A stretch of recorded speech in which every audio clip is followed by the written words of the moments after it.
grant from Blackmagic Design, and it's helped out. Like with that Davinci Resolve and collaborative workflow. You told me there would be a camera release. What happened? Someone stole it.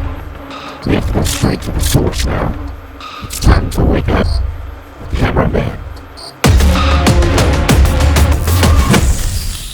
I was 100% wrong with my prediction about Blackmagic releasing a new camera, potentially a box camera. And I know some of you are upset with me, and some even saying on other videos that they've heard crickets from me on the issue. Well, not anymore. I fully admit to being wrong with an educated historical guess based on their typical release window, and while I was almost on the spot with the time frame for a product release from them, it was not the camera I predicted it would be. But in the end, I'm very happy with what was released by Blackmagic because this really helps to solidify them as a company going forward, more so than any camera release before NAB would have, and it signals almost a potential shift in their mindset in making cameras going forward. So let's jump into all these new Blackmagic products and discuss whether or not we should expect something, maybe a new camera release this year still by Blackmagic. And I'm not going to predict when this, happens this time or try to do a live stream.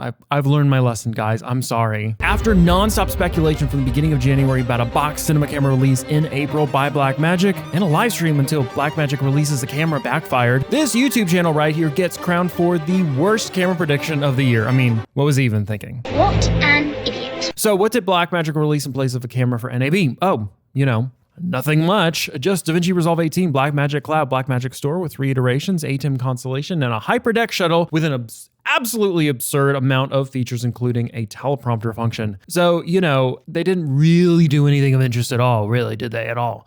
Except, jump headfirst into the Cloud Wars. Begun.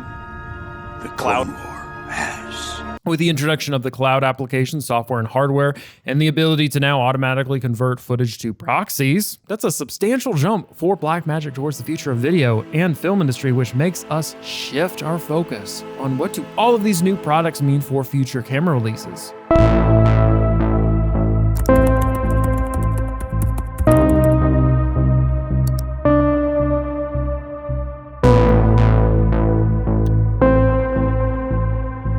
Well, looking at it, it really feels like Blackmagic is trying to insert themselves heavily into cloud-based collaboration at this point, right? With the ability to essentially edit Davinci Resolve like a Google document with several people working on different aspects of the project at once and getting all that synced into a Dropbox or the cloud store or, other things that they're releasing here soon. It's not really a stretch to assume that we have some interesting features headed our way in their future cameras. And my first thought goes to the camera cloud, of course, which is a very brief explanation of camera cloud is that, you hit your record button, you hit the stop record button, and your video automatically at that point, when you hit stop, gets converted to a proxy file and automatically sent to the cloud where, your assistant editor can get it. We'll be doing a full video on this here soon and some implications and some really cool use cases of what that could mean. But if you think Blackmagic isn't going to do this, listen to when I asked about C2C functionality in this interview with Blackmagic. I mean, I know you guys can't. Well, we don't talk about the future, but yeah. Even the update to the Ursa Broadcast G2, Yep. right? Being able to stream that right away, right? So you can stream that to like an ATEM streaming bridge, or as I call it, the ATEM streaming receiver, because it receives the stream, right? So you could stream to that and then turn that into HDMI or SDI, and then start recording it, and it's remote.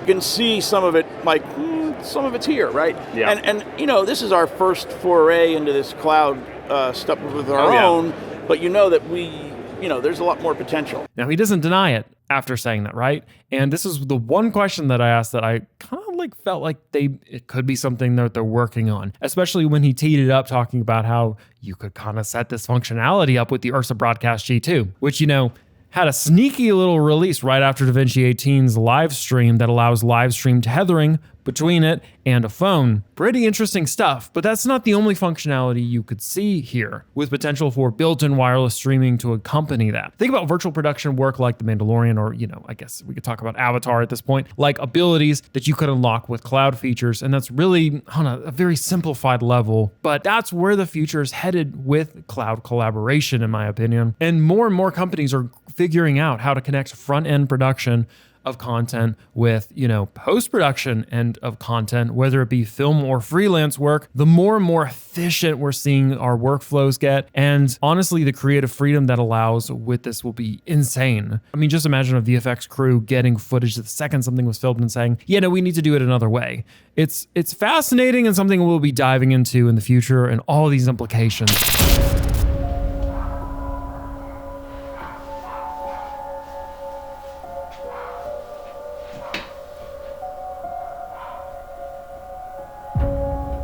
Grant Petty. So with all that being said, can we expect another camera from Blackmagic Design this year? I mean, I would assume so, with some saying even maybe a summer release is possible. I think that's a little soon just based off of the amount of stuff they had released, and I get their different departments and all that, but I feel like they're gonna pace themselves a bit, and I'd put more of my hopes in a fall release date for a camera. And I kind of base this on that it's been a while since Blackmagic Design hasn't released a camera in a calendar year, and I just don't see them not having something, or even if it's just a refresh of, you know, the micro cinema camera line that we've been talking about this year, which I know would thrill a lot of you watching. And to look, I know I predicted a camera for NAB. I'm sorry I did not see the Blackmagic NASA system coming, you know, something that they've never released before. But you know what? Let's see if we can get a little bit more information from Grant Petty himself. And you guys do this too. Go to a mirror and say Grant Petty 3 times and tell us what he told you, because here's what he told us. Grant Petty. Hi, I'm Grant from Blackmagic Design. On this update, I'd like to tell you Davinci Resolve's collaborative workflows.